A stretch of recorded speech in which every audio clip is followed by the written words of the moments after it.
이제 앞에서 제가 설명드린 부분은 어떤 이 마지막 결론 부분을 위한 분석이라고 하면 이제부터 실험 과정을 통해서 결론을 도출하는 파트인데요. 먼저 실험 과정을 제가 세워봤어요. 실험 과정을 저의 실험을 하기 전에 다른 논문들을 보면서 어떤 식으로 해야 제가 원하는 결과를 더 정확히 도출할 수 있을지 해서 여러 논문들을 이제 보았는데요. 위는 자연광의 색감을 분석하기 위해서 태양을 향해서 광원 자체를 찍고 그리고 넓은 영역에 이제 그 태양광 자체에서 오는 빛의 차이를 찍은 사진인데요. 보시면 색감 차이가 거의 없는 것을 보실 수 있어요. 이게 이제 색상 피커로 찍거나 분석을 하면 분명 차이가 있겠지만 우리 눈으로 인지하기에는 큰 차이가 없는 것을 아실 수 있잖아요. 그래서 저는 이런 식으로 어떤 광원 자체에서의 색감을 보면 안 되고 애초에 제가 원하던 값이 이제 방에 들이우는 오후 빛의 느낌이었기 때문에 제 실험을 할 때도 광원 자체의 색상보다는 이 광원에서 색상이 나오면 어떤 이 오브제를 통해 그림자가 들이우고 그 그림자 옆에 있는 빛의 색감, 결국 이 벽에 비치는 그림자와 빛의 색상에 대해 조사를 해야겠다고 생각을 하였습니다.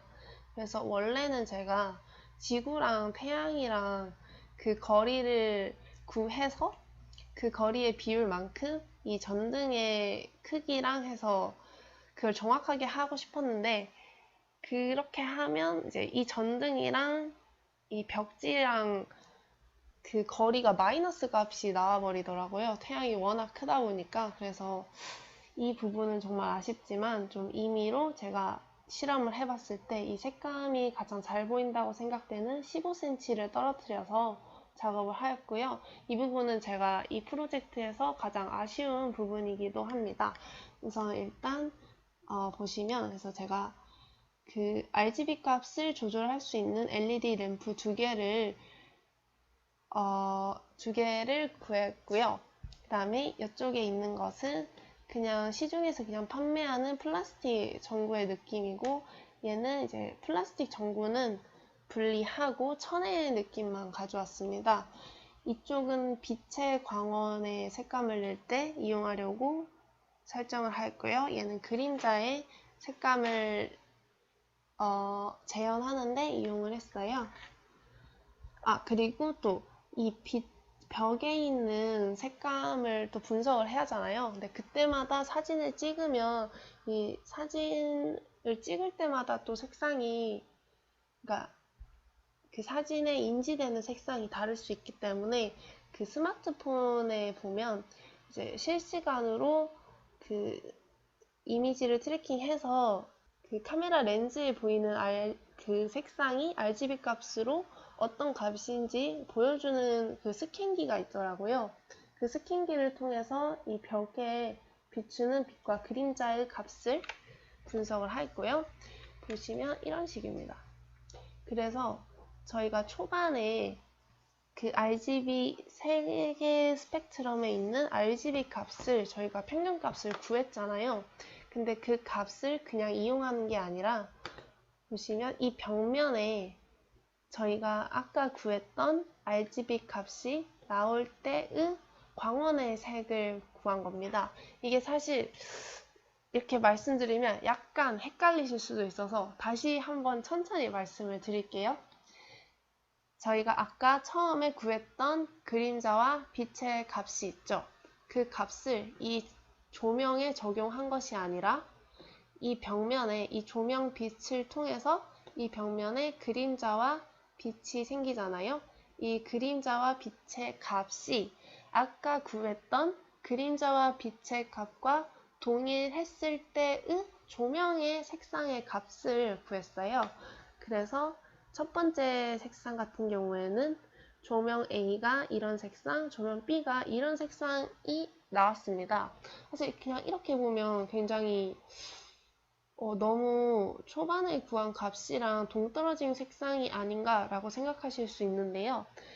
이게 굉장히 진한 마젠타로 보이시는데 또 여기 사진에서 보시면 잘 모르시겠죠?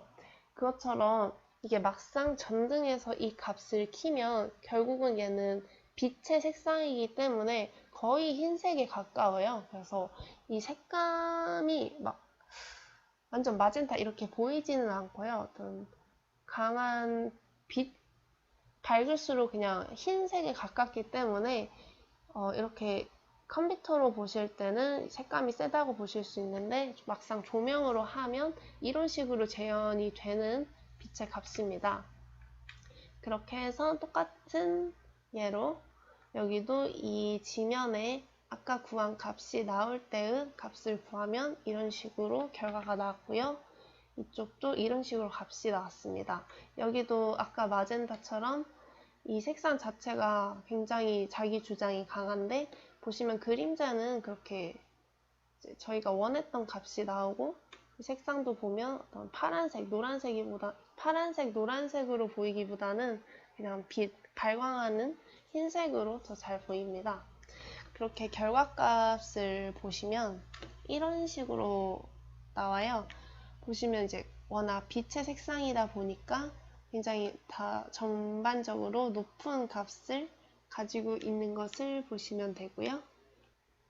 이거 제가 조사할 때 썼던 결과값을 그냥 한 번 더 읽어드리면 결과값은 한눈에 보아도 중간에 구했던 오브제 색의 RGB 값과는 매우 다른 모습을 보입니다. 실험 시 다수의 조명을 사용하면서 색상이 섞임에 따라 이렇게 둘이 색상이 섞임에 따라 흰색이 더 가까워져요. 저희 빛이 이제 물감은 섞으면 검정색이 되지만 빛은 섞이면 더 밝은 흰색이 되잖아요. 그것처럼 이것도 저희가 두 가지 색을 중첩해서 쓰다 보니까 이제 한 개의 조명빛이 다른 조명빛에 의해 본연의 색을 잃다 보니까 조명값은 오브제에 보이는 색상보다 더 진한 색상값을 가지는 것을 보실 수 있습니다. 그렇게 해서 이제 나온 색상값을 그냥 이렇게 보여드리면 그렇게 해서 나온 결론이 보시는 바와 같은데요. 결론에서는 우선 제가 앞에서 쭉 했던 프로젝트를 순서대로 줄글로 나열을 했어요. 제가 이제 프로젝트를 진행한 순서가 오빛에 대해서 분석을 하고 그 분석을 통해서 그 특성을 나타내서 따뜻한 동적인 빛이라고 결론을 내렸고 동적인 빛이기 때문에 하나의 색감으로 정의하지 않고 스펙트럼으로 세 가지 색조합으로 결론을 내렸습니다. 이제 첫 번째 색조합, 두 번째 색조합, 세 번째 색조합을 각각의 값을 구하고 그 값을 오브제에 비추는 광원값을 구하는 순서대로 결론이 났는데요. 저는 이렇게 변환하는 과정이 굉장히 유의미한 의의를 가진다고 생각을 했어요. 이 탐구는 이제 개인적 영역인 빛이 어떤 감성인 빛이 수치로 나타낼 수 있다는 것을 보여줬고요. 그래서 이것이 빛 관련이 아니더라도 개인적 영역의 느낌을 객관화시킬 수 있는 모든 연구에 도움이 될 수 있다고 생각을 했습니다. 이렇게 줄글로만 보면 조금 저의 결론을 이해하기 힘드실 것 같아서 좀 더 풀어서 말씀을 드리자면 결과값은 결국 이제 첫 번째 스펙트럼의 RGB 값, 두 번째 스펙트럼의 RGB 값, 세 번째 스펙트럼의 RGB 값 이렇게 6개의 색상이 나왔고요. 결과값은 이제 한눈에 보아도 중간에 구했던 오브제 위 RGB 값과 매우 다른 모습을 보입니다. 그래서 그것을 변환하는 과정이 의미가 있다고 생각을 했고요. 이렇게 다른 값을 가진 이유는 이제 실험 시 다수의 조명을 사용하면서 색이 섞임에 따라 흰색에 가까워졌기 때문입니다. 그렇게 한 개의 조명은 다 이제 조명빛에 의해 본연의 색을 잃어서 조명값은 오브제에 보이는 색보다 더 진한 색상값을 가지는 것인데요. 이렇게 중간에 이제 저희가 구하고 싶은 RGB 값과 결론으로 나온 RGB 값이 다르기 때문에 그 변환 과정이 필요하다고 생각을 했고요. 알고리즘 순서로 보시면 감성적인 빛을 분석하고 그것을 RGB 값으로 변환하고 해당 RGB 값을 오브젝트에 걸치게 하는 순간을 포착한 뒤 그 순간에 빛의 RGB 값을 구하는 순서로 진행하였습니다. 보시면 제가 구한 빛의 RGB 값이고요. 이거는 빛의 RGB 값과 함께 원래 저희가 중간 값으로 가졌던 색상을 같이 넣어본 결과입니다. 이런 식으로 해서 오후빛은 빠르게 변하는 따뜻한 동적인 빛이며 세 가지 색조와 스펙트럼은 이제 육진수로 나타내면 이런 식으로 결론 내릴 수 있고요. 이것을 이제 광원 값으로 구하면 또 이런 식으로 매우 달라지는 걸 알 수 있어요. 이 큰 간극을 메우는 게 가장 큰 의미를 가지고 넓게 보시면 이런 식으로 프로젝트가 진행됐다는 것을 한눈에 아실 수 있으실 거예요. 이제 감성적인 빛에서 RGB 값을 빼나오고 이 값을 이 벽면에 가질 수 있는 광원의 값을 이렇게 결론 지은 것입니다. 그래서 이 프로젝트가 가지는 가장 큰 의의는 저는 원하는 공간의 분위기 자체를 수치화하여 간직할 수 있는 알고리즘이라고 생각을 했습니다. 이런 알고리즘을 통해 저희는 단순히 인터넷상에 있는 어떤 공간의 느낌이나 어느 날 방문했었던 어떤 공간, 추억성의 공간의 이미지만 존재한다면 손쉽게 그 감성을 지금 방 안으로 통째로 가져올 수 있게 되는 건데요. 이는 이제 사물 인터넷이 요즘 많이 쓰이잖아요. 그래서 상업적으로도 특히 카페나 유용하게 쓰일 수 있으며 어떤 사물 인터넷이 연결된 조명만 있으면 집에서도 자유자재로 제가 원하는 시간대에 원하는 감성으로 바꿀 수 있다는 이의를 가집니다. 물론 제가 이제 앞에 결론 이쪽 부분에 나오는데요. 제가 이번 프로젝트를 하면서 아쉬웠던 부분들이 있는데 이제 감성적인 빛을 이론적으로 어떤 수치화를 시키다 보니까 그 감성을 이제 정의하는 과정에서 제가 객관적보다는 주관적으로 결론을 내린 부분이 있어서 그 부분들을 좀 더 객관화할 수 있다면 좀 더 정확한 알고리즘을 나올 수 있지 않을까 생각을 합니다.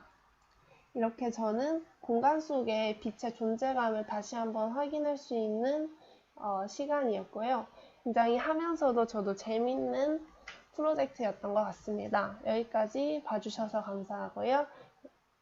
봐주셔서 정말 감사합니다.